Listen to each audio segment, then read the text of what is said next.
sommes devant le lycée de Nzanyo. D'accord? C'est le plus grand établissement du 6e arrondissement. Et le 6e arrondissement, j'insiste, le plus grand arrondissement de Libreville. Voilà le ministère de l'Éducation nationale. Voici les grands travaux du ministre de l'Éducation nationale. Voilà le chantier qu'on lui a donné. Elle ne fait rien, elle veut s'occuper des affaires sociales. Elle veut s'occuper de la petite enfance. On lui a donné ce grand chantier-là. Elle ne fait rien. Regardez comment ce portail a été supprimé. Il est supprimé parce qu'on ne peut plus y passer. Il y a un canal là, tout le long là, qui va jusqu'au bout là-bas. Il y a des toilettes. C'est enclavé. C'est un désordre pas possible. Les pauvres responsables d'établissement n'ont pas les moyens. Ils n'ont pas les moyens. Regardez ce que ces eaux-là font. Regardez comment la route est gaspillée. Regardez comment c'est fait. Et ça vient de là-bas.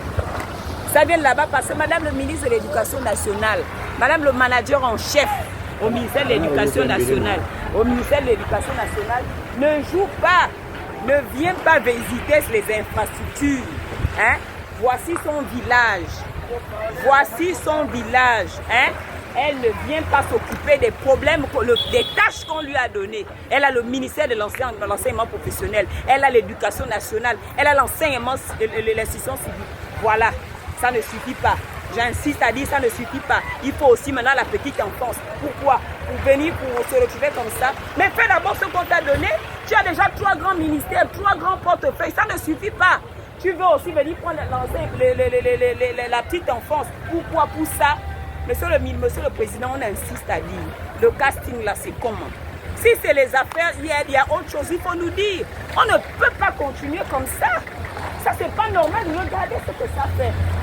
Mais là, ce n'est que l'extérieur. Mais en toute honnêteté, si on va, parce que je n'ai pas envie d'embêter les pauvres responsables d'établissement qui risquent encore de se faire cogner dessus. Mais sinon, si on va à l'intérieur là-bas, c'est un désastre. C'est un désastre. Et on dit qu'on a à Libreville. Ayez pitié. Il y a des Gabonais qui doivent apprendre là-dedans et qui y apprennent. Seigneur, ayez pitié, Monsieur le Président, pardon. Tapez un peu la main sur la table. Tapez un peu la main sur la table. Que les gens aillent au travail. Si on te nomme, on ne vient pas dans un ministère pour faire école. Soit on a compétence, soit on n'a pas compétence. Et si on n'a pas compétence, qu'on laisse aux Gabonais qui ont compétence de s'occuper de ça. Il y a des petites structures. Ça ne coûte rien, un peu de volonté. De prendre une structure de la place. Un Gabonais, on a vu l'autre là qui fait des merveilles en ce moment. Mika Service. Venez arranger ça. Il y a l'argent. Parce que nous savons qu'il y a l'argent. Il y a l'argent pour ça. Mais pourquoi on n'utilise pas cet argent là-bas ici? Pourquoi? Parce que ce sont des sous-Gabonais? Parce que ce sont des sous-hommes? Parce que certains sont au-dessus des autres? Pourquoi? Toutes ces questions-là, il faut bien qu'on ait une réponse. Ça ne peut pas continuer comme ça. Alors, n'en déplaise ceux qui pensent qu'on indexe certaines personnes ou on accule les gens. Non! Le but n'est pas d'acculer qui que ce soit ou d'indexer. Le but est de dire que ça ne peut pas continuer comme ça.